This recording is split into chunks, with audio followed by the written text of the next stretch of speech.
ustedes una vez más a este teórico de la cátedra Psicología y Epistemología Genética de la profesora Fernández Salazar. En esta oportunidad vamos a trabajar uno de los quizá más conocidos conceptos de Vygotsky, que es la zona de desarrollo próximo. Vamos a tratar de entender cómo es que llega a conceptualizar ese concepto, y ese concepto que constituye una especie de crítica a todas las teorías existentes, esto es 1931 más o menos, existentes respecto de la educación. Bueno, entonces, nosotros vamos a trabajar hoy fundamentalmente a partir del texto El desarrollo de los... Esperen que se me trabó acá. Vamos a trabajar fundamentalmente a partir del texto El desarrollo de los procesos psicológicos superiores. Si mal no recuerdo, capítulos 5 y 6. ¿Cuál es la agenda para esta charla de hoy? En primer lugar, plantear a qué cuestiones Vygotsky se propone como alternativa. Y se propone como alternativa a tres teorías que, según él, abarcan todas las teorías del aprendizaje de su época. Estamos hablando de 1931 más o menos, y cómo él plantea una forma distinta de pensar las relaciones entre aprendizaje y desarrollo a como la presentan estas tres líneas. Ahora lo vamos a ver en detalle, pero la primera de ellas plantea que el aprendizaje va siempre a remolque del desarrollo. De esto ustedes ya deben saber bastante.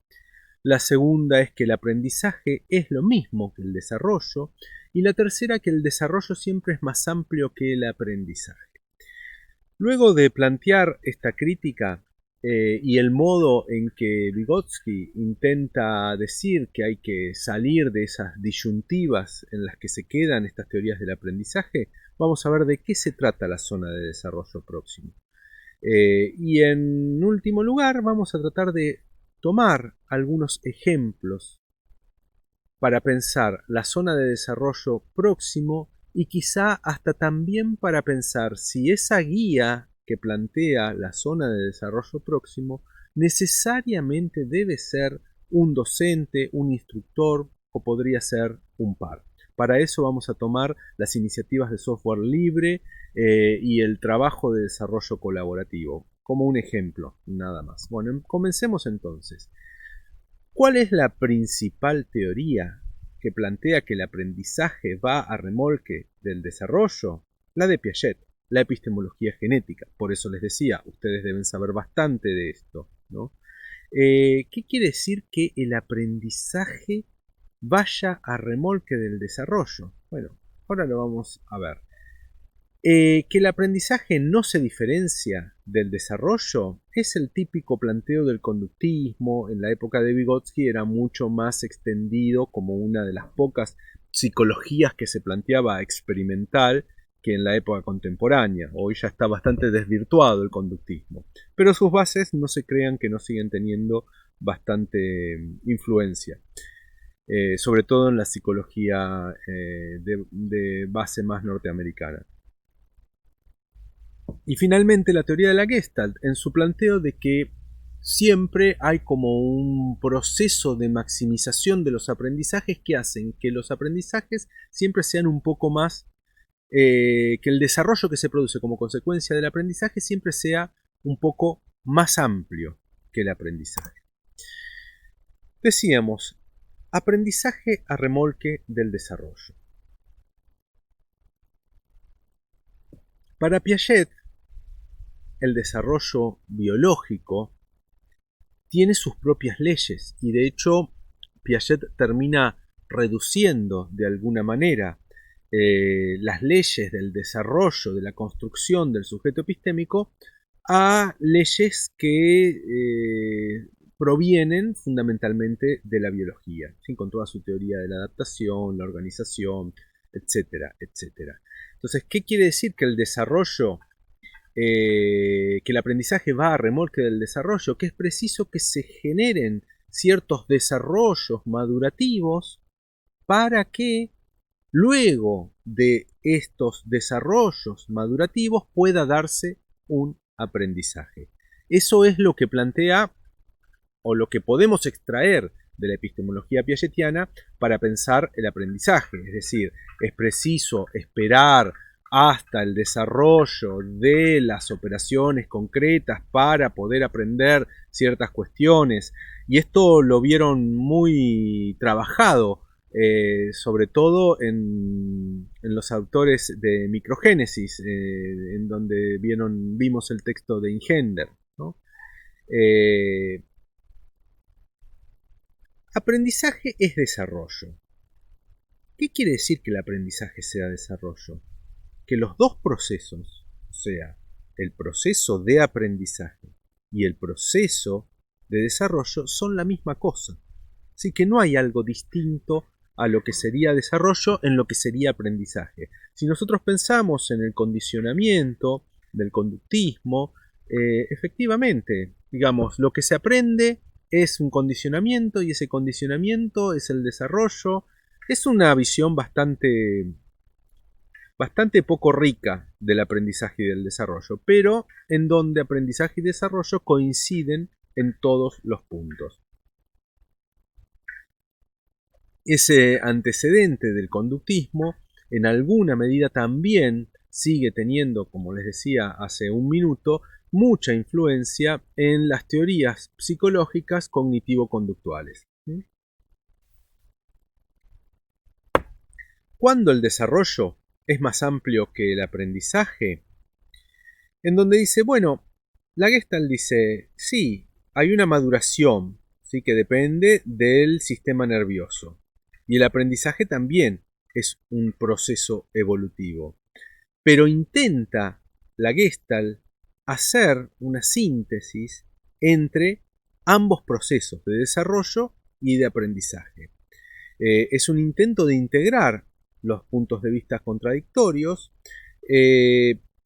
Los dos procesos involucrados son mutuamente dependientes e interactivos y hay un extenso papel atribuido por esta teoría al aprendizaje. Vygotsky no está tan lejano. Vamos a ver que él plantea que las interacciones tienen que tener una particularidad para pensar estas relaciones entre desarrollo y aprendizaje. Él como que avanza un paso más en lo que es pensar las relaciones entre desarrollo y aprendizaje. Porque lo que nos dice Vygotsky es que este es un problema que data de mucho tiempo en las teorías del aprendizaje y es de cómo la disciplina formal construye sus estructuras y se pueden transferir a todos los ámbitos. ¿Cómo es posible que la construcción de ciertas estructuras luego se transfiera a todos los ámbitos del desarrollo?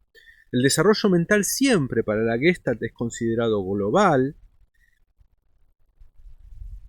a tal punto que cualquier mínimo elemento de aprendizaje puede tener una influencia que termine abarcando a todo el desarrollo mental.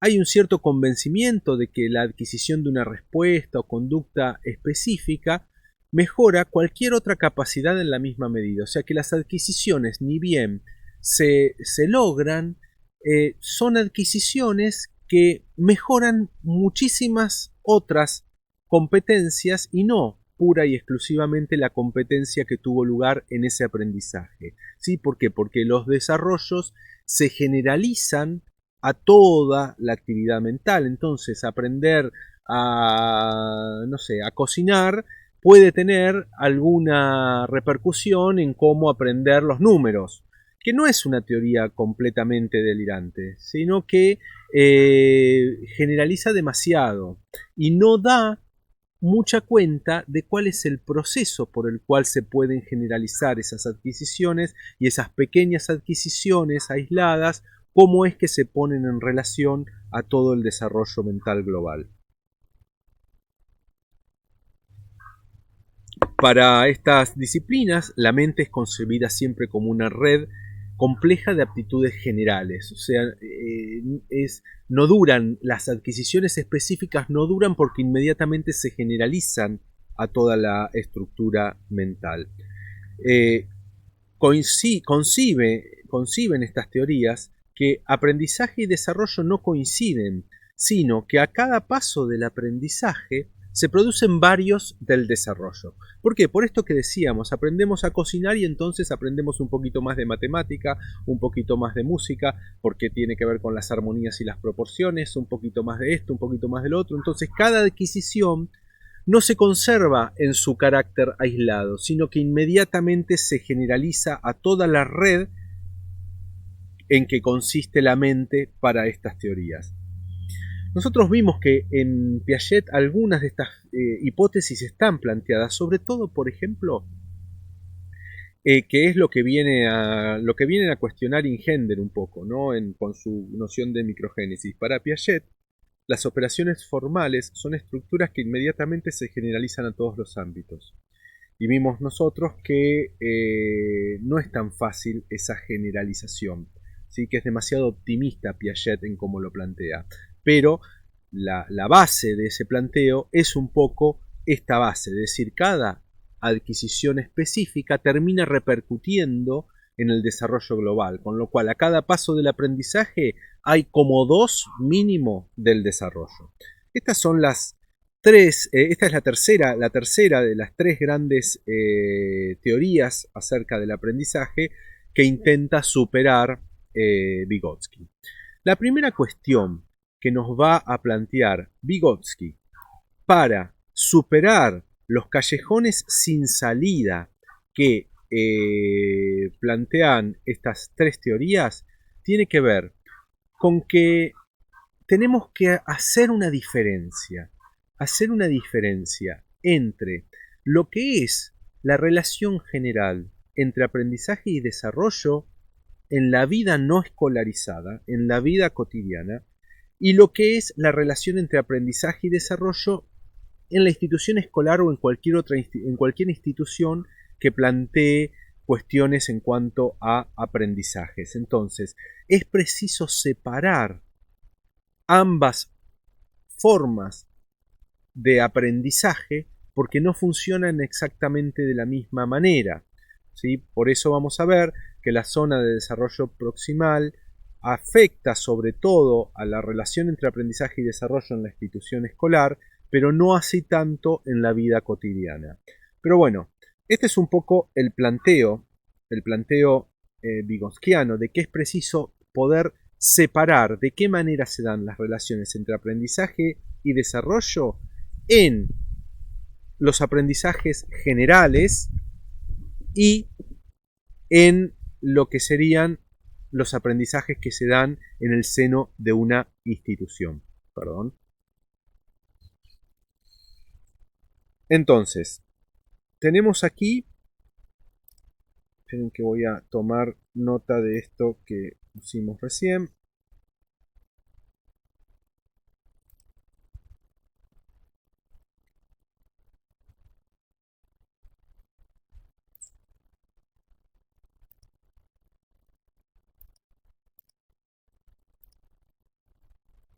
Bien, ahí tomé nota para que les quede recuerdo.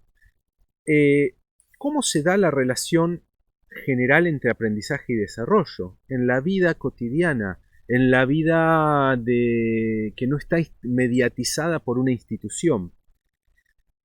Vygotsky nos va a decir, el aprendizaje infantil comienza mucho antes de que el niño llegue a la escuela. Recuerdan ustedes que en el teórico anterior vimos de qué manera las funciones psicológicas superiores no son sino la internalización de las relaciones sociales de dominación. O sea que toda interacción social, toda interacción con los otros, necesariamente produce el desarrollo de las funciones psicológicas superiores. Entonces, siguiendo con el mismo planteo, tenemos que pensar que efectivamente cuando el niño llega a la institución escolar, ya ha aprendido una gran cantidad de cosas. ¿Cómo las ha aprendido? A partir de la internalización de las relaciones sociales de dominación. Esto que vimos con mucho detalle en el teórico anterior. Entonces, todo aprendizaje, cualquier aprendizaje al que se enfrenta el niño en la institución escolar, se encuentra con toda una historia de aprendizajes, una historia de internalizaciones de relaciones sociales.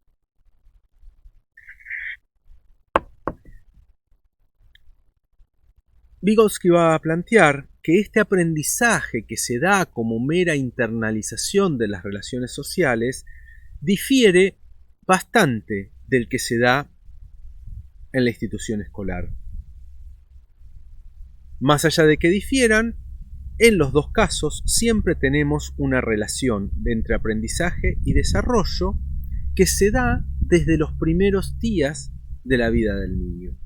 Sí, en esto podríamos decir, sí hay una coincidencia con Piaget en donde ese desarrollo comienza el primer día del nacimiento, por decirlo de alguna manera.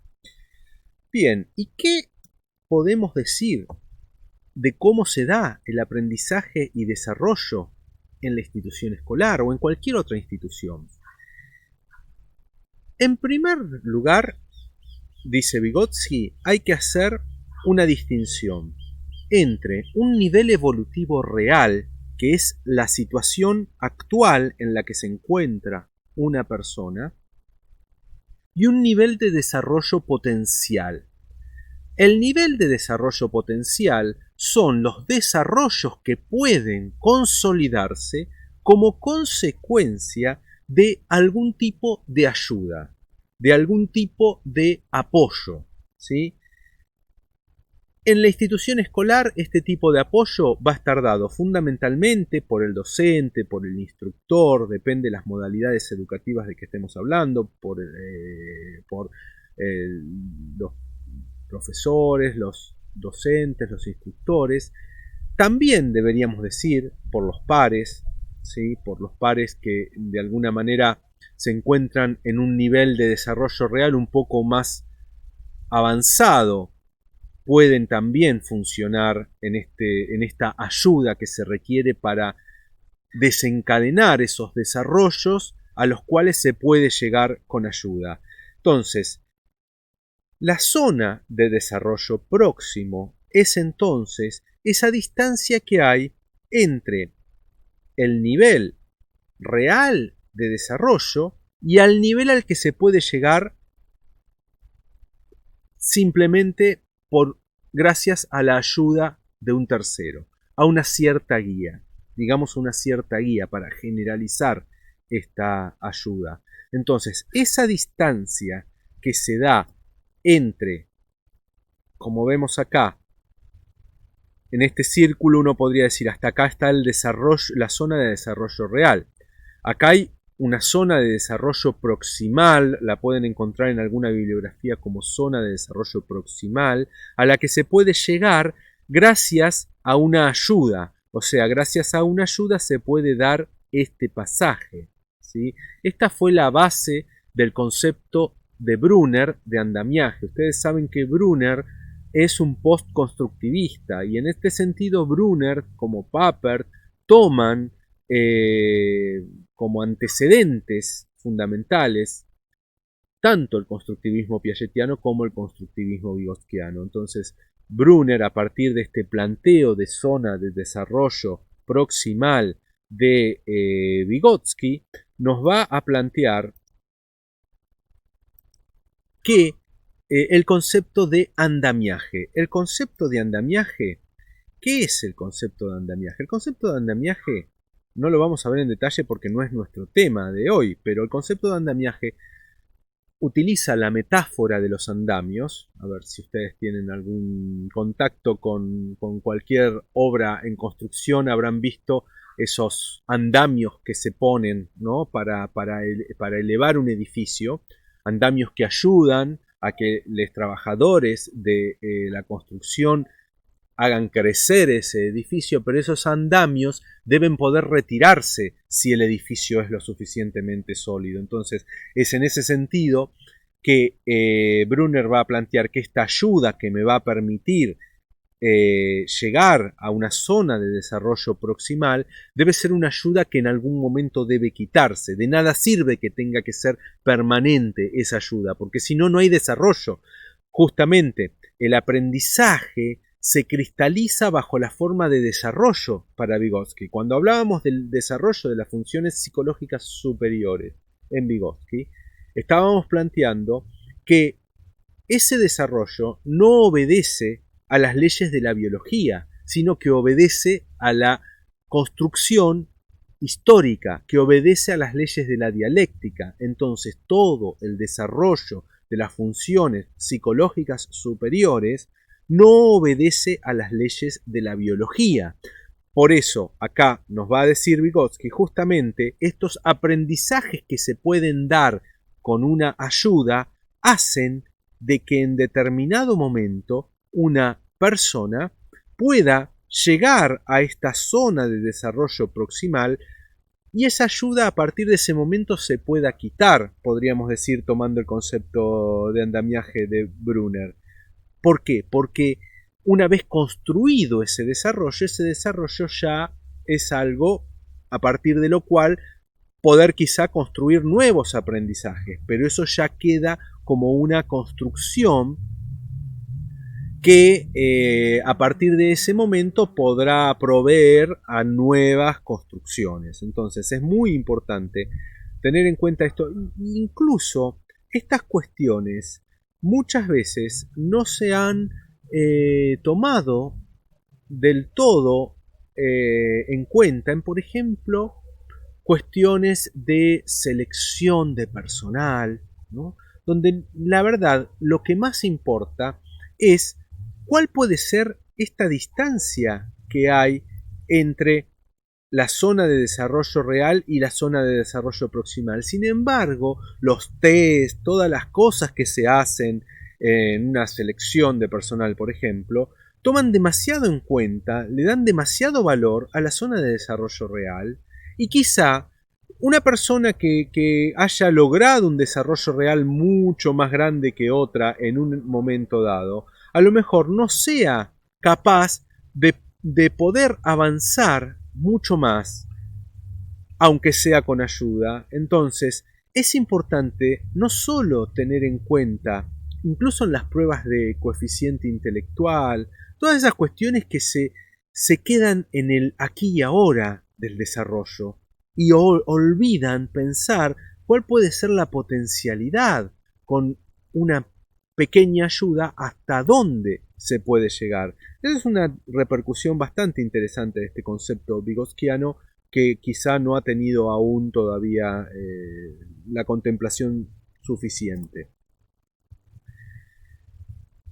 ¿Cuáles son las consecuencias de esta conceptualización de la zona de desarrollo próxima? Bueno, la primera es que todo desarrollo real, ¿sí?, da cuenta de funciones psíquicas superiores, estamos hablando de funciones psíquicas superiores, que ya han madurado y el sujeto es capaz de utilizar por sí mismo. Es decir, son desarrollos que una vez que se han construido pueden ser utilizados. La metáfora que utiliza en este texto Vygotsky es de que el nivel real de desarrollo son los frutos de ese desarrollo. La zona de desarrollo proximal define ciertas funciones psicológicas superiores que aún no han madurado, que se hallan en un proceso de maduración próximo a completarse, por eso es zona de desarrollo próximo, porque también es muy importante poder medir esa brecha, porque si no medimos esa brecha, no podemos diseñar estrategias de enseñanza que puedan aprovecharse de ese proceso de maduración próximo. O sea, si generamos distancias demasiado elevadas entre el nivel de desarrollo real y el nivel de desarrollo potencial, es muy probable que nos quedemos cortos y que no podamos generar esos desarrollos que sí los podríamos generar midiendo adecuadamente cuáles son los procesos que están próximos a madurar, próximos a completarse y que solo necesitan el empujoncito de esa pequeña ayuda para constituirse. Por eso allí, en ese texto, Vygotsky los llama como capullos, como pimpollos del desarrollo. O sea, son desarrollos que están a punto de florecer, que solo necesitan una pequeña ayuda para que se den.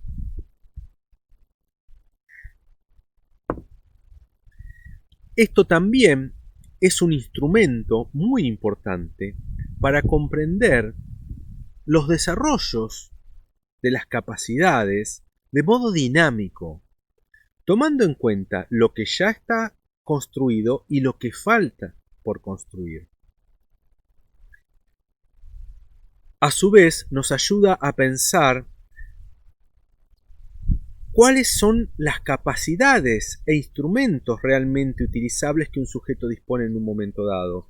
Es por eso que por ahí una persona que no tenga, como tomando la misma metáfora que hablábamos hace un rato, que no tenga una situación de desarrollo real demasiado avanzado, pero que sin embargo está muy abierta a recibir ayuda, plantea una proactividad muy grande hacia el descubrimiento, hacia la construcción, es probable que esa persona logre construir desarrollos mucho más grandes, quizá, que una persona que si bien los ha construido, no tiene esa capacidad de poder recibir ayuda como para poder construir y generar una distancia importante respecto de a qué puntos puede llegar.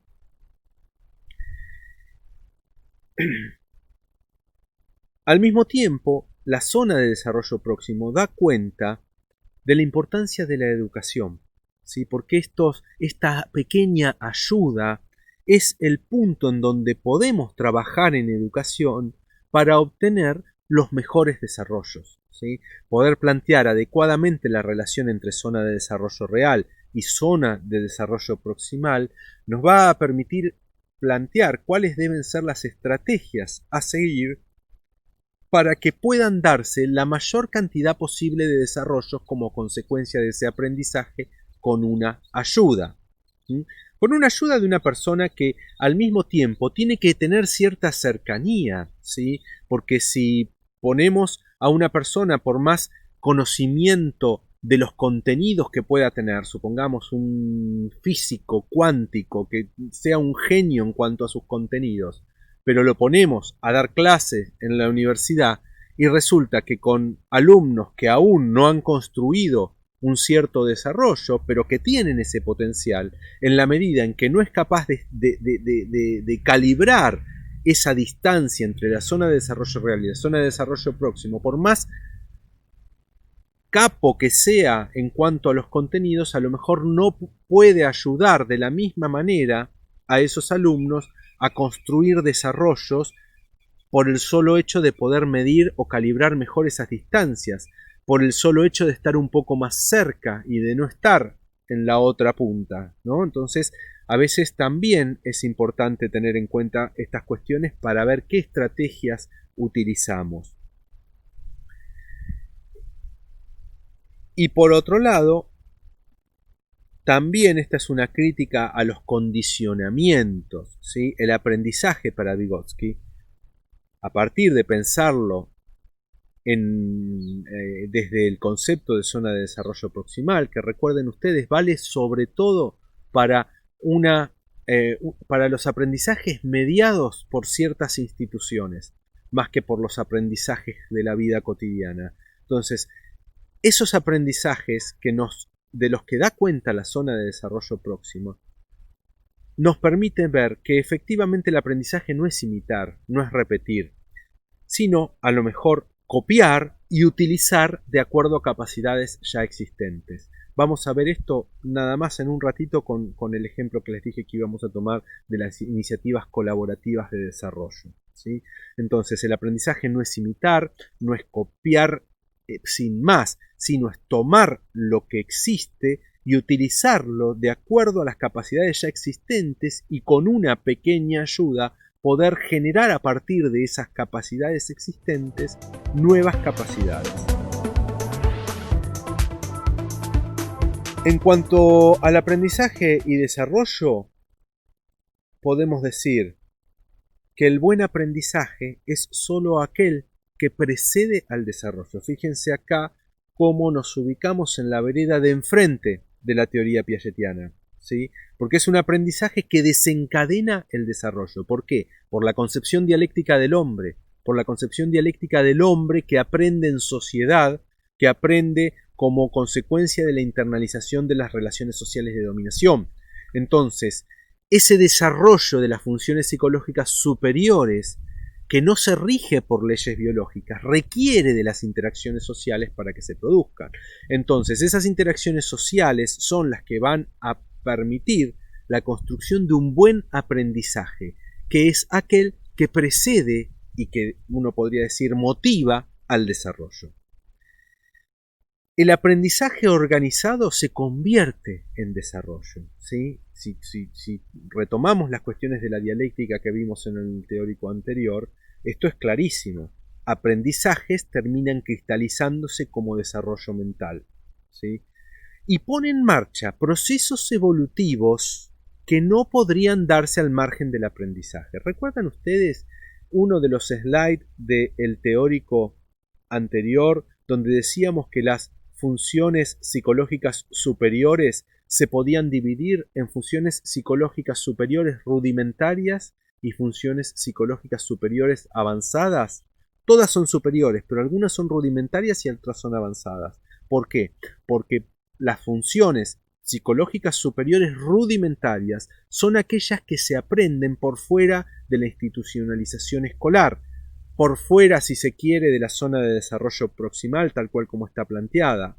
¿Sí? Son las funciones psíquicas superiores, pero rudimentarias. En cambio, las avanzadas, el lenguaje, la lectoescritura, la matemática, la lógica, todas esas funciones psicológicas superiores avanzadas requieren de los aprendizajes para construirse, y si no se dan estos aprendizajes, no se van a construir por mera maduración biológica. Recuerden siempre ustedes que para Vygotsky no hay nada biológico en el modo en que se desarrollan las funciones psicológicas superiores, porque las funciones psicológicas superiores no son más que la internalización de relaciones sociales de dominación.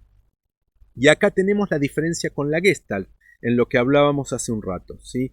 En donde hay una unidad entre el desarrollo y el aprendizaje, pero es una unidad dialéctica que es distinta que identidad. No son lo mismo, ¿sí? En realidad no lo habíamos planteado respecto del conductismo. Habíamos planteado que el conductismo decía que era lo mismo.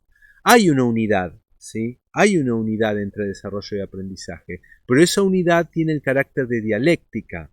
Recuerdan ustedes, es la ley que rige la construcción de las funciones psicológicas superiores entre los procesos de aprendizaje y los procesos de desarrollo interno. Los aprendizajes se convierten en desarrollos. Es la función de la psicología demostrar el modo en que se internaliza este conocimiento externo, este conocimiento que proviene de las relaciones sociales de dominación. Y acá es donde la dialéctica da cuenta de lo que es la negación de la negación. ¿Qué es la negación de la negación? La reconstrucción del proceso. Poder entender cómo las negaciones provienen de ciertas afirmaciones, ¿sí? Poder reconstruir la génesis de las estructuras construidas en un momento dado.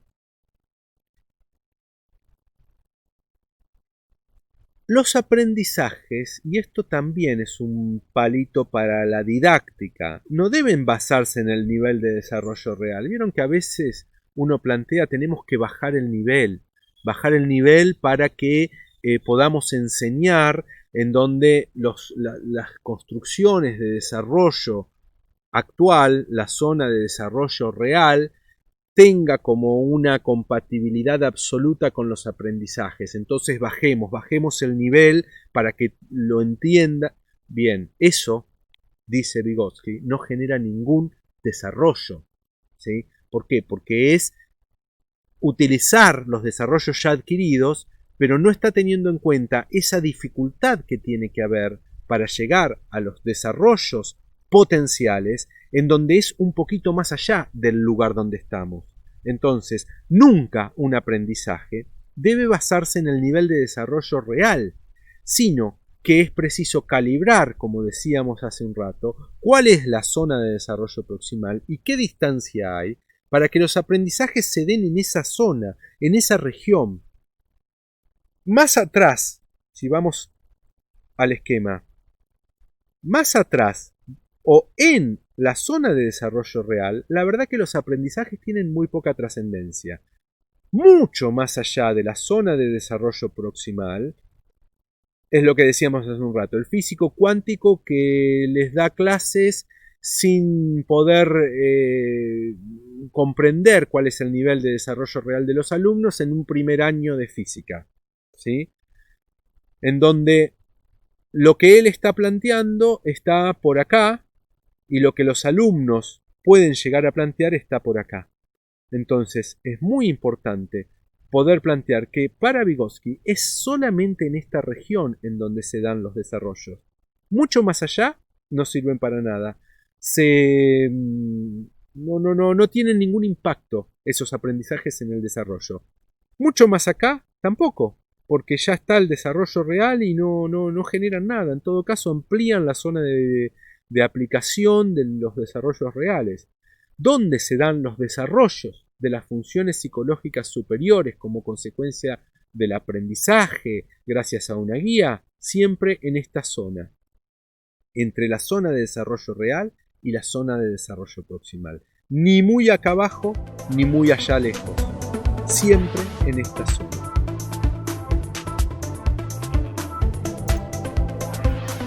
Y vamos para terminar a cómo pensamos la zona de desarrollo próximo en las iniciativas colaborativas. Ustedes saben que en las iniciativas colaborativas cada uno aporta desde su lugar, en donde se produce como una suerte de generalización de la zona de desarrollo próximo, en donde hay un montón de pares que quizá están un poco más adelante que otros y que como consecuencia de ese trabajo colaborativo generan desarrollos enormes como por ejemplo New. New, que es el movimiento del software libre, en donde aquellos que se ocupan del desarrollo del software libre tienen muy inculcada esa idea de la colaboración, esa idea de donde cada uno desde su propio lugar puede ayudar al otro a generar ese pasito entre la zona de desarrollo real y la zona de desarrollo proximal. ¿Qué es GNU, para decirlo de modo muy general? Es el movimiento de software de código abierto. Ese software que tiene a disposición de todo el mundo, porque justamente en eso se basa la colaboración. La zona de desarrollo real es el estado actual de desarrollo del movimiento GNU. ¿Sí? Es la zona actual, y esa zona actual, esa zona real de desarrollo, está en disponibilidad para todo el mundo. Para todo el mundo que pueda, con un poquito más de trabajo, poder seguir haciendo crecer ese movimiento. Además de ser un movimiento de desarrollo de software que está por fuera de las grandes corporaciones. Es más, y el éxito de estas iniciativas colaborativas es tan grande, el movimiento GNU empieza en los 80 y empieza a imponerse y a crecer de una manera abismal en los 90. ¿Sí? Aquí tienen en la diapositiva algunos otros datos más, ¿no? Pero de golpe las empresas se vieron con un desarrollo hecho al margen de la corporación que llegaba a tener niveles de excelencia muy superiores a de los que era capaz la corporación. Y es por eso que muchas corporaciones empezaron a abrir su código, porque hasta los 80, y de hecho, ¿por qué Richard Stallman crea el movimiento GNU? Porque en el MIT, de donde también es Papert, en el MIT empezaron a privatizar el desarrollo de software. Históricamente el desarrollo de software nace como un trabajo colaborativo, donde yo hago un pedacito de programa, lo paso a un compañero y así lo voy pasando y lo van tomando otro, lo van tomando varias personas y finalmente eso va creciendo, ¿sí? Cuando en el MIT empiezan a ver la potencialidad del desarrollo y la potencialidad económica del desarrollo de software, se empiezan a privatizar, a ocultar el código. ¿Sí? Cada uno conoce solo una partecita del código, de manera que ninguno pueda tener todo. Entonces, ese es el modo en que trabajaban o empezaron a trabajar todas las corporaciones de software a partir de los años 80. ¿Sí? Sin embargo, cuando vieron el modo en que por simple colaboración, sin ninguna empresa que ponga plata, en los 90 había todo un sistema de software libre desarrollado por miles y miles de colaboradores desarrolladores, bueno, dijeron, qué interesante esta cuestión, ¿no? En solo 10 años, este trabajo colaborativo generó un producto como Linux. Linux es un sistema operativo, de hecho es el sistema operativo que hoy está hosteando esta transparencia, estas diapositivas que les estoy mostrando, con el cual estoy grabando esta clase, y es el sistema operativo de las computadoras de mías y de toda la gente cercana, donde es un software libre, donde yo sé efectivamente que no hay código oculto. Si yo tuviese el conocimiento, puedo recorrer de punta a punta todo el código y saber si, por ejemplo, está compartiendo un software información privada mía, ¿sí? ¿Por qué? Porque puedo mirar todo, ¿sí? Puedo mirar, está abierto el código. Y además tiene niveles de excelencia porque está hecho por gente en un entorno colaborativo y por gente que le gusta desarrollar, software. Entonces es un sistema operativo que no se cuelga, en donde los discos no se fragmentan, que es inmune a los virus informáticos, o es muy difícil generar un virus para Linux, y no porque no haya, ¿sí? La gran mayoría de los servidores web del mundo corren Linux, y las empresas hoy están yendo hacia Linux cada vez más, por una cuestión de costos y por una cuestión de la excelencia del producto. Todo el desarrollo colaborativo, tienen un texto que lo pueden buscar en internet, donde habla sobre los modelos de desarrollo, el modelo corporativo de la catedral y el modelo horizontal y colaborativo del Bazar o del GNU. Es muy interesante si lo quieren buscar. Allí tienen también un link en la PPT donde pueden ver mucho más en detalle esto, que no es el tema de nuestro teórico, pero nuestro teórico plantea justamente cómo el progreso a partir de la colaboración de casi pares y midiendo esa distancia entre la zona de desarrollo real, poniendo a disposición todo lo existente, y esto ustedes lo ven también en Papert. En Papert tenía un cartelito en sus aulas que decía: acá se puede copiar. ¿Por qué? Porque es la única manera de que el desarrollo progrese, porque no puedo pero voy a tener un desarrollo mucho más elemental si invento la rueda cada vez. ¿Para qué voy a inventar la rueda si alguien ya la inventó? Por supuesto la puedo mejorar, y ese es el espíritu con el cual se desarrolla software en la comunidad de software libre, y tiene mucho que ver con esto, poner en disponibilidad todo el desarrollo real para que cada uno, con una pequeña ayuda, ¿sí? Porque así es donde se trabaja en base a foros, donde la gente ayuda a otra gente, cada uno desde su lugar. Bueno, Esto en líneas generales de respecto de lo que es la iniciativa colaborativa de desarrollo de software. Las 4 libertades de este movimiento de desarrollo de software libre es libertad para usar. Todo lo que existe lo puedo usar y ejecutar. Libertad para estudiarlo, porque tengo acceso al código, tengo acceso a todo lo que hicieron los que me precedieron. Además, tengo libertad para copiar, obviamente garantizando la autoría de los que vinieron previamente, ¿sí? Y mejorar y redistribuir. Las 4 libertades. Como les decíamos hace un rato, la participación de cada sujeto en la comunidad parte de que cada uno tiene un aporte para hacer, con una pequeña ayudita puede ayudar a otro a generar desarrollos. Y es también el espíritu de los foros que tenemos en la cátedra, los foros que en este cuatrimestre están utilizando prácticamente todas las materias como consecuencia de las cursadas virtuales, en donde cada uno puede ayudar a otro a generar nuevos desarrollos. Y esto es muy importante, ¿sí? Porque ubicar dónde esa ayuda puede generar nuevos desarrollos es increíble, y es en base a lo que tenemos que pensar de qué manera ayudamos a nuestros compañeros, cómo ayudamos a los demás, de qué manera podemos trabajar en donde se produzca una generalización de esta zona de desarrollo próxima. Y esto es aplicable completamente a nuestras cursadas, a nuestro trabajo en los foros. Bueno, con esto cerramos el teórico de zona de desarrollo próximo. Espero que les haya sido útil.